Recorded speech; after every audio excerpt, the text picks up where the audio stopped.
I'm a teddy bear of friars, and welcome to a Cynic's Guide, a series of guides to all the important things in life, through the eyes of someone who hates everything. And this is a Cynic's Guide to Parenthood.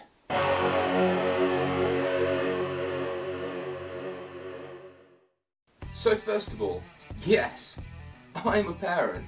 I know, shocking, isn't it? So I've got a bit of experience on this subject, albeit a cynical one. So let's get started, shall we? Let's talk about babies. Okay, I don't care what anyone else says, and a lot of people are going to disagree with me on this one, but babies are boring. They don't do anything. They sit there and they drool. Wow. After you get over the whole initial, I helped create a human being, it all becomes a little bit, wow. And then it just becomes an endless cycle of eat, sleep, poop, cry, repeat. And then they start moving. They get hold of things that you hadn't considered as being low down, and all of a sudden your entire house has been turned into a fortress of baby gates, cupboard locks, and plug socket covers. Nobody should have to go through so many trials just to get a beer from a fridge. Who's a cute little baby? Have you seen the woofy woof? No, okay? Baby talk is stupid. Why, when people look at babies, they instantly forget to use proper words, referring to dogs and cats as woofy woofs, moo moos, bow wows? I mean, come on, this is around about the time that the children is developing his or her own speech. And the English language is one of the most difficult to learn in the first place. I mean, how confusing would it be to get to a job interview at the age of 18 only to find out it's not called a woolly barbar, it's called a sheep? Come on, people. Now let's talk about something we can all relate to. Cost. Now, I'm not going to go into detail about baby costs because, quite frankly, we all know how expensive it is. Well, anyone who's ever had a kid does.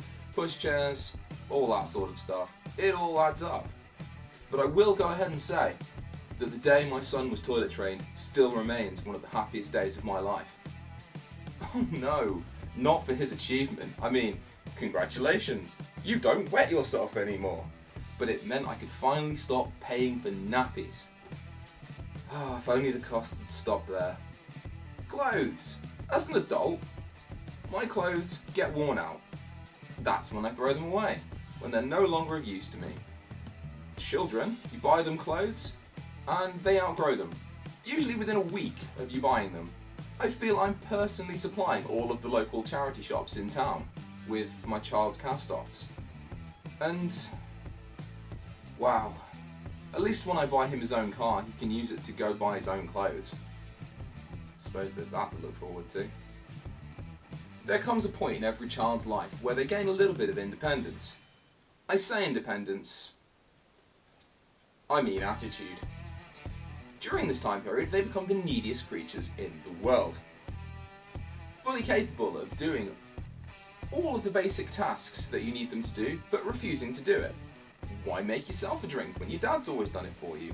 Why tidy your own room and sort out your own sock drawer when your mum's always done it for you? There comes a point where you have to step up and just make them do it themselves. Sure, you feel terrible about it, but it's for the good of the child and for the good of your own sanity.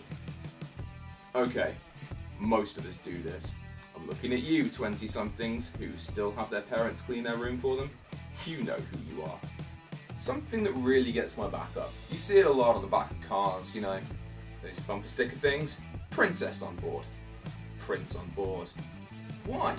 Why are you referring to your child as a prince or a princess? Are you a monarch? Are you the queen? Your Majesty. No, you're not. No wonder children have such high expectations when they grow up and expected to be treated like royalty. It's because you're walking around calling them princess. Now, I don't know if it's just me that notices, but why are children so blissfully unaware when they're dirty? I can feel food on my face, I can see stains on my clothes, and I know if I've got mud on my shoes before I walk across the carpet. And yet parents face the daily struggles of cleaning carpets, wiping faces. What they can only hope is mud on their children's hands, and snot that's run down their faces to their ear. That's not down. How? I don't know. Is there like a switch in a person's brain that doesn't flick until they're 15 and they suddenly start caring about their appearance? Or I don't even know. Okay, this next little bit is slightly contrived because it can apply to adults as well, but I'm going to talk about short attention span. Short attention spans. Until I had a child of my own, I never understood why children's TV was only 10 to 15 minutes long. I figured, why not keep them occupied for an hour or two? But it's because children have an inability to stay focused on anything for anything longer than 10-15 minutes. Not even that in some cases. I mean, the amount of times I've heard the dreaded "I'm bored" come out of my child's mouth before the "this show is sponsored by" has even finished is scary. I mean, I'm perfectly happy to wait 3 minutes between episodes of programs, even if it is Peppa Pig. Ugh. But the mini Hugh is going to need some entertaining, so yay? Half-finished board games, half-finished Lego sets, half-finished everything. No child will ever keep their attention on anything until something is completed, and you always end up having to complete it for them, and then they get mad at you for doing it for them. I don't get it. Over the years, I've been called cruel for this, but letting your child win. Why would you do that? What are they learning from you taking it easy on them? Your 3-foot-high, messy wannabe isn't better than you at football. You've got a better brain than your child. Beat them at chess. Your dexterity is far more advanced than theirs. Beat them at every computer game going. Why? Why would you let them win? I don't understand what they're gaining. My son, he beat me at Mario Kart once. It was the strangest feeling I think I've ever felt. A mix of pride and embarrassment and shame. Oh, the shame. But the pride he felt, knowing that he had beat me at my very best. Blue shells. Blue shells.